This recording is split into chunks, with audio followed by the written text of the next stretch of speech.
We're here to talk about the original green energy. It's mechanical insulation. Just think big for a moment, folks. If you had every building, every facility in this country that would access what these professionals do, we would be saving billions of dollars when it comes to energy in this country. Al Rexroth joins us. Al, this is really the original green technology, isn't it? Oh, it most certainly is. The original green technology started in about 1895, and the insulators have been doing this since 1895. And the bottom line here is that we're just expending too much energy when we don't have to. This country is not taking energy seriously. It never has. The fact of the matter is we could reduce the consumption of natural resources dramatically if we just performed mechanical insulation properly and maintained it properly throughout the industrial sector in particular. Let's talk about results. Folks who have done this, plants that have done this, corporations that have invested in this to make sure that their buildings are energy efficient, what kind of return are we looking at? They're saving millions and millions of dollars.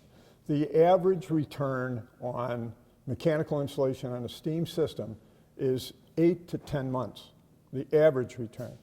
On high temperature hot water, 180 degree, 190 degree hot water, it's 18 to 24 months. On domestic water, 120 degree water, the return is about 30 to 36 months. So in 3 years' time, on domestic water, you can have your investment paid for. So it's all about insulating the pipe that is losing energy right now. That's correct. It's really basic. That's correct. And it's been effective with its material over the years, hasn't it? The way it has grown in product and the way it's been refined? Oh, the products have been developed. New products have been developed from the time I started. The materials are expeditiously put on now that never were before. The labor force is much more attuned to the proper ways of installing these materials. The fact is that the new materials that are on the marketplace today can start to reduce the consumption of energy immediately. Mm-hmm. Literally, as soon as the material is placed on the pipe, it starts to reduce. What the iSave team will do is go into your facility and do a total evaluation of just how much energy your company and your facility is losing, and then put it right to the bottom line. Tell us about that analysis. The 3E Plus, which is a program that was developed by the North American Insulation Manufacturers Association, has now been embraced by the Department of Energy as the guideline, the benchmark, if you will. We can go in and show those savings by going in and doing an analysis of a person's heating systems or cooling systems, frankly, and show them the savings and just get them to move on getting that done. Tell us about the 3 E's. Bring it down to the basics. I know you guys are brilliant on the basics. You don't miss anything, but really to get people to understand all of this and how this entire bill would help the industry and help the industry save billions of dollars. These 3 E's, what is it? Well, I alluded to it earlier in the 3E Plus. It's energy, environment, and economics. And so no matter what piece of that puzzle you embrace, mechanical insulation can help solve that problem. On the energy side, mechanical insulation reduces the consumption of energy. Doesn't matter what kind, doesn't matter if it's nuclear or coal or gas or whatever. We can reduce the consumption of that energy. On the environmental side, if you believe in the environment and you want a clean environment, mechanical insulation reduces the carbon footprint, the greenhouse gas emissions. So as we reduce the greenhouse gas emissions and we reduce energy consumption, the bottom line is the dollar savings, because the owner isn't paying for the energy. The cheapest energy in the world, frankly, Ed, is the energy you don't use. Mm-hmm. And what we're trying to do is convince people to not use as much and save money. That's the 3 E's. What some of the hurdles that are out there is the companies say, well, gosh, this is a lot of money. But you focus on the savings. You focus on the long haul. Once this is put in place, it's there forever. It is. But Ed, the biggest problem we have is, well, there's 2 big problems. Number one is value engineering. Number one, when a building is being built, the first place they go to reduce the cost of the building is to remove mechanical insulation. Why do they do that? Because the building will run without it. The general contractor isn't paying the energy bills. The owner is. The owner doesn't even know he's not getting it. So that's a huge problem for us. The other big problem for us is getting the owners to turn loose of the money required to perform that work. And they're very seldom the same person. The guy responsible for the maintenance is not necessarily the guy responsible for writing the checks for the energy. Mm-hmm.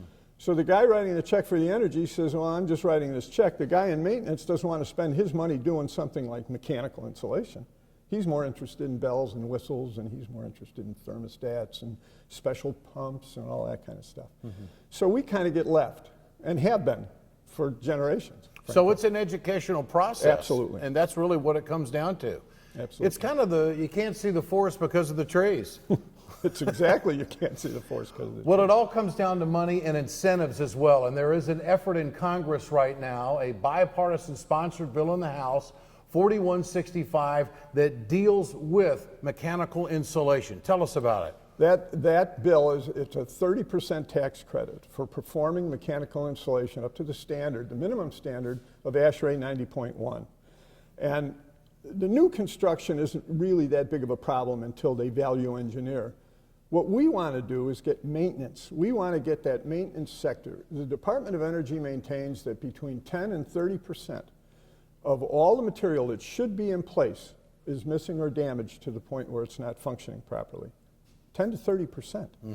The average hospital has 13 miles of insulated pipe. So if 10% of that's missing, you've got over a mile of piping in a hospital that should be done, it isn't. What we're offering is this tax incentive that allows for a hospital or any other facility to go in and perform that maintenance and get a 30% tax credit to do that work and bring it up to the standard, the ASHRAE 90.1 standard. My argument has always been, and still is, we need to go above ASHRAE 90.1. That's a minimum standard. If we're serious in this country about mechanical insulation, about energy, if we're really serious, we need to embrace 98% efficiency, not 91, not 89. We can go there. We can do that. Mm-hmm. They do it in submarines. Submarines are almost 100% efficient. Why can't we do that everywhere else? Do you think 1465 will have an impact on the decision makers that will put this insulation on the pipe and make that investment? Do you think that 30% incentive will move people? Yes. Yes, I do. And I'll tell you why. If it's dollars and cents. If you're a person that believes in global warming, we can help fix that. If you're a business owner and you're interested in the bottom line, we can help fix that. If you're a person that's interested in putting people to work, we can fix that. We can help with all of these functions and do it immediately. As soon as somebody says we're going to do this, if we can get Congress to go ahead and approve this legislation, we could literally start putting people to work tomorrow. The decision makers are the folks we really need to hear from as well, because none of them have ever come back and said, we've made this investment and it was the wrong thing to do. The feedback you get is fantastic. It's fantastic. We have plants, we have facilities throughout the United States who have actually performed this work, millions of dollars worth of work, and are putting literally tens of millions of dollars back to their bottom line by just making that investment and starting to do it. And these are far-reaching. These are business managers who really know what they're doing.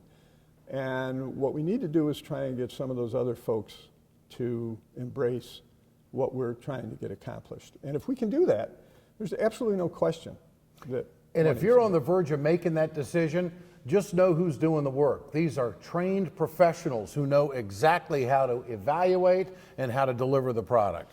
Yeah, the iSave team, it's a group of contractors, the iSave team, there's about 1,200 of them in the US and Canada. The people that the iSave team uses are all trained, highly trained in facilities like we're sitting in right now. These people are trained to perform the work properly, to put proper weatherproofing on, to make sure that all of the materials are the right materials used for the right surfaces under the right circumstances. And training is it. For us, training is it. If these kids come out and don't know what they're doing, that's a detriment to our industry. And what we have in the iSave team are contractors and installers who are highly trained, not just a run-of-the-mill, you get a day and a half of training and you're out the door. These kids are trained for years in proper and safe installation of these materials. It's a Al, great to visit. sir. Let's go save some energy. Okay, good to see you again. The iSave team, they're professionals, they know what they're doing, and they can save you billions of dollars.